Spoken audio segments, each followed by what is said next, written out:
সারা দেশের বিভিন্ন জায়গায় ব্রাজিল জাপান ম্যাচ দেখছেন সমর্থকরা। সাভারের থানা রোড এলাকা থেকে চিত্র জানাতে সরাসরি যুক্ত হচ্ছেন প্রতিনিধি মোহাম্মদ কামরুজ্জামান। কামরুজ্জামান, ব্রাজিল জাপান খেলা হচ্ছে, 1-0-তে জাপান এগিয়ে। ব্রাজিল সমর্থকরা কি বলছেন, কেমন দেখছেন সেখানকার চিত্র, সব মিলিয়ে জানাবেন।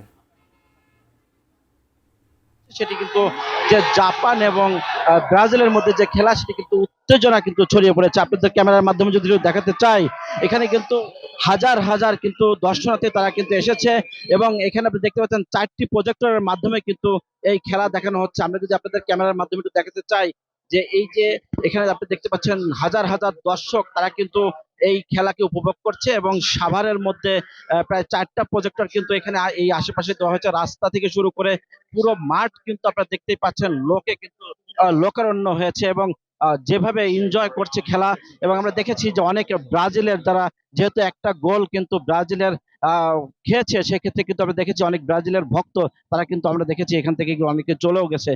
তো আপনি দেখতে পাচ্ছেন যে আমরা এখানে কিন্তু আসলে খেলা উপভোগ করছি, কিন্তু এখানকার যারা সাভারের যে সংসদ সদস্য, তিনি কিন্তু আসলে খেলা উপভোগ করছেন। আমরা একটু সরাসরি আমি আপনাদেরকে একটু দেখাতে চাই যে সাভারের যিনি সংসদ সদস্য, তিনিও কিন্তু এই খেলা উপভোগ করছে এবং এখানে কিন্তু প্রতিদিনই কিন্তু ওই খেলা কিন্তু এখানে তারা দেখান। আমরা একটু কথা বলতে চাই যে আপনি তো আসলে এই যে খেলা, যে এত বড় আয়োজন করেছেন সাভারের বুকে, এরকম কিন্তু আসলে অন্য কোথাও নেই, তো কেমন লাগছে সবকিছু মিলে একটু বলবেন?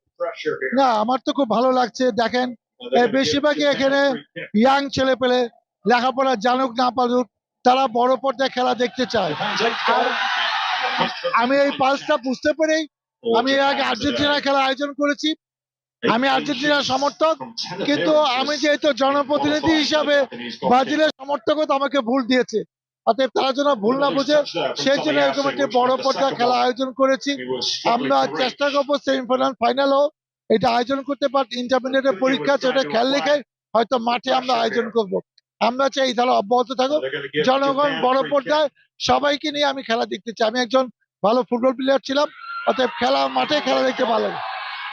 আপনারা দেখছেন যে এই যে যে সব এত বড় পর্দায় সাভারের মতো জায়গায় কিন্তু আসলে 4টি কিন্তু এখানে প্রায় 6টি প্রজেক্টরের মাধ্যমে কিন্তু এখানে দেখানো হচ্ছে। আমরা দেখেছি থানা রোড পুরোটাই কিন্তু মানুষে কিন্তু এখানে কিন্তু ভরে গেছে। সে সবকিছু মিলিয়ে আপনি দেখতে পাচ্ছেন এখনো খেলা চলছে, তবে ব্রাজিল কিন্তু 1 গোলে হেরেছে এখন পর্যন্ত, জাপান কিন্তু 1 গোল দিয়েছে। এই ছিল সর্বশেষ আমার কাছে সাভারের থানা স্ট্যান্ড থেকে আমরা ফেরত আসি স্টুডিওতে মাহমুদের কাছে। মাহমুদ।